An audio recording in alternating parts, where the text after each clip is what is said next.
Democracy is beautiful in theory. Italy and the rise of fascism, 1922 to 1939. In context, totalitarianism.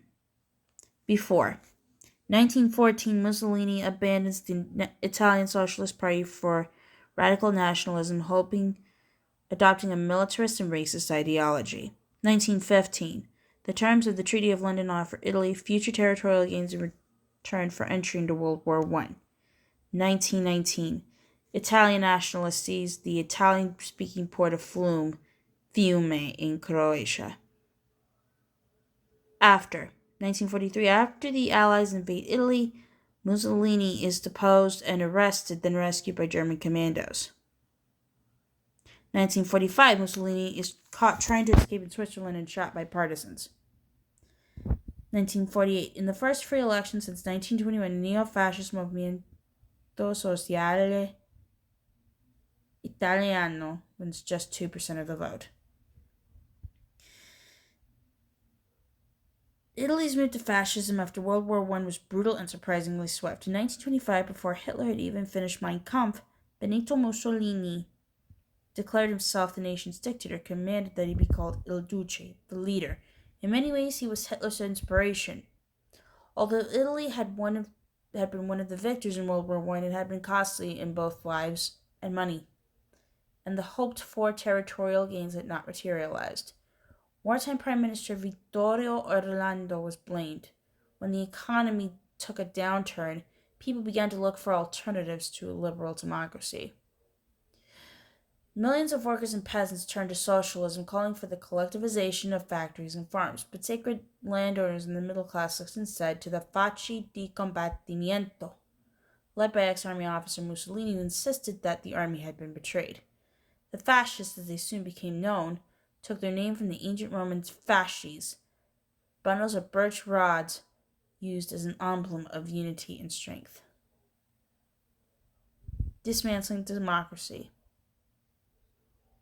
Mussolini believed democracy was a failed system. He proclaimed liberty to be a sham and that state power was the only way to make people truly free, elevating the nation above class consciousness. According to him, anything that opposed national unity was a danger to be eradicated violently if necessary. Let us have a dagger between our teeth, a bomb in our hands, and an infinite scorn in our hearts, Mussolini declaimed. Soon fascist bands known as Camicie Nere, black shirts, were launching brutal attacks on their opponents, especially socialists. In October 1922, an army of 50,000 black shirts marched into Rome and took over the government. Mussolini was appointed prime minister. All within the state, nothing outside the state, nothing against the state. Benito Mussolini.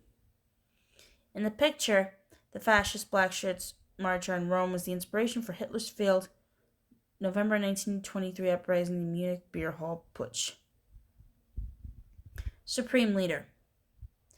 The socialists tried to resist but were ruthlessly oppressed, and the murder of their leader Giacomo Matteotti in 1924 silenced serious opposition. Mussolini declared a one-party state and took the reins as Italy's supreme leader, a position he held until his downfall in 1943.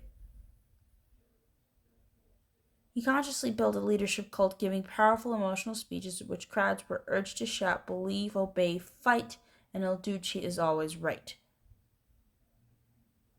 Everything was geared to the idea that the nation was supreme and that Mussolini would lead it to military victory. In an attempt to achieve this, he restructured the economy, organizing agriculture, industry, and employers into state-controlled corporations. Anyone who opposed him was in grave danger, although it wasn't until the 1930s that the Italian fascists adopted Hitler's policy of explicit aggression toward Jews.